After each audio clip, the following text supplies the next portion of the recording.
Muy buenas locos, amantes de los toys y los yokai.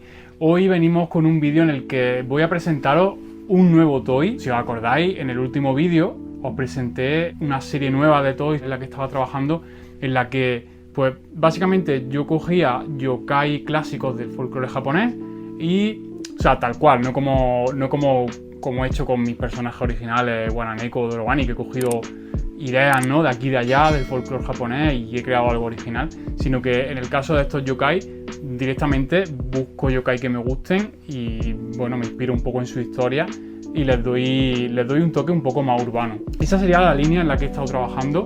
La llamo Geto Hyakki-Yakkyo, que no sé si lo he pronunciado bien, supongo que sí. Hyakki-Yakkyo es como la procesión de los demonios, ¿vale? Entonces, pues como los míos son un poco más urbanos, un poco más de la calle, pues he hecho un poco el juego ese. Ya sabéis que mi marca juega mucho con el mundo callejero y con el folclore. Los dos yokai que ya habéis visto son Burabura, que es el yokai farolillo, y también visteis a Bakezori, que es una sandalia abandonada que toma vida y bueno, hace travesuras. Pues hoy os traigo uno nuevo, otro yokai que vamos a añadir a las filas de Geto Hyakki-Yakkyo, y va a ser un yokai que yo creo que es, junto con Burabura, uno de los yokai más conocidos fuera de Japón. Yo creo que si os digo imaginaos un yokai que no sea Burabura, es el siguiente que os vais a imaginar.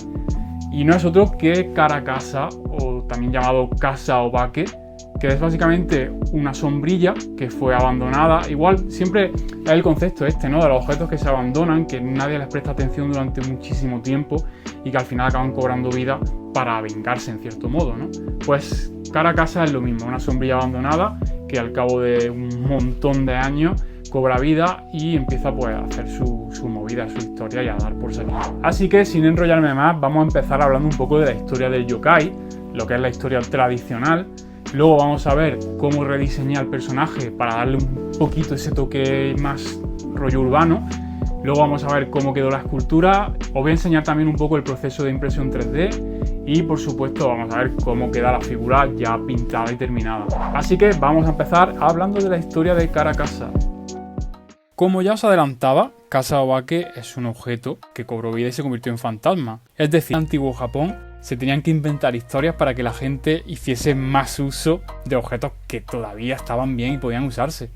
Y eso que por aquel entonces no existía la obsolescencia programada, ¿eh? Pero bueno, hablando de Kasa Obake, voy a hablar un poco de lo que nos cuenta Shigeru Mizuki en su enciclopedia de los yokai. Mizuki dice que no se conoce o él no conocía el origen concreto de esta criatura.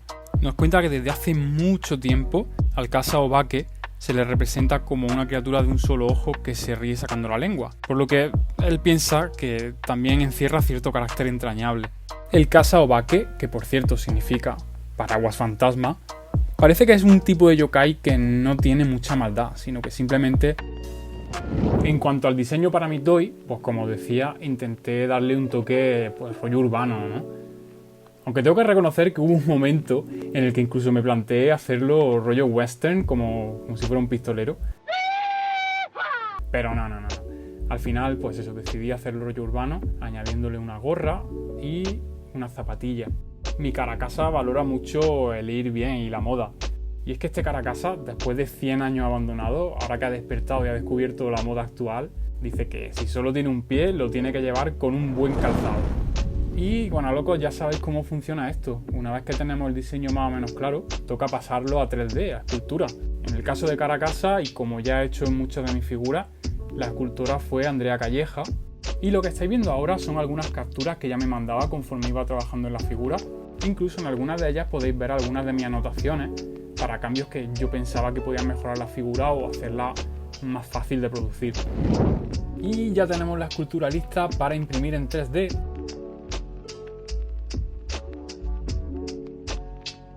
Aquí hice una impresión de prueba de Karakasa junto con otros yokai que ya habéis visto y conocéis.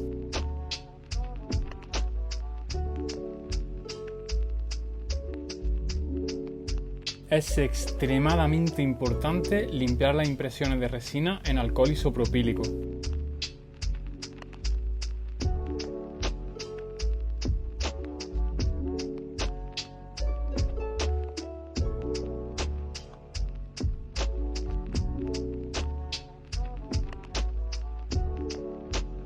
Y ahora metemos la figura en la cámara de curado.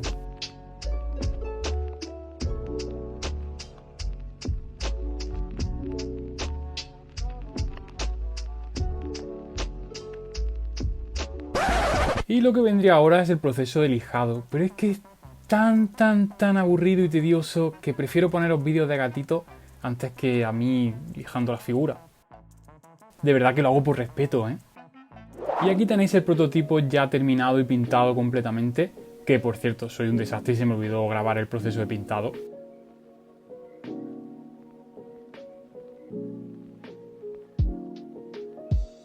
Así que lo que tocaría ahora pues ya sería hacer fotos de la figura.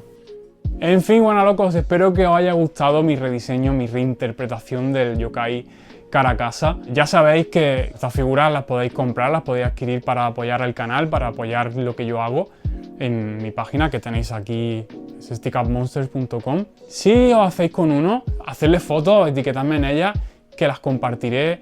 Igual que estas fotos que estáis viendo ahora de guanalocos o simplemente coleccionistas de mis figuras. Porque oye, una parte muy divertida del coleccionismo es coger tus juguetes, llevártelos allá donde vayas y hacerles fotos. Que no se me olvide, los días 2 y 3 de abril voy a estar con un stand en Figzone, la feria de Granada, de tanto de cómic, arte, ilustración. Ya sabéis, creo que visteis, bueno, algunos lo habréis visto, otros no, pero subí un vídeo del año pasado que también estuve allí. Y bueno, en abril volvemos a estar allí, vamos a llevar unos cuantos toys para que la gente de Granada y bueno, la gente que venga de fuera pueda verlos, porque ya sabéis que en España no son tan conocidos. Y si alguno de los guanalocos se pasa por allí, pues que salude. El siguiente vídeo ya está grabado, ya está en proceso de edición y es un vídeo en el que os voy a enseñar también cómo diseñé, cuáles fueron las inspiraciones, ya sabéis, todo lo que hay detrás de mi figura de anatomía de Guananeco, esa que estáis viendo ahora mismo en pantalla, que lancé el año pasado a finales. Pues bueno, quiero contaros un poquito porque para mí es una figura muy especial y quiero que veáis cómo se concibió. Si habéis llegado hasta aquí, muchísimas gracias por verme. Os agradezco muchísimo, ya sabéis, que compartáis, que le deis al like, sobre todo que comentéis. Si no sabéis muy bien qué comentar, a mí me encantaría saber qué yokai os gustaría ver en mi estilo, ¿no? El próximo rediseño que os gustaría ver. No sé, puede ser un Tengu, puede ser un Oni, un Kappa, aunque Kappa ya he hecho uno, pero bueno, algo un poco más clásico. ¿Cuál os gustaría ver? Si no tenéis ni idea, no sabéis qué yokai os gustaría ver realmente, pues no sé, simplemente podéis comentar diciendo yokai, ¿vale? Así tal cual. Simplemente para que yo sepa que estáis ahí viéndome. Y nada más, chicos, nos vemos en el siguiente vídeo. Adiós.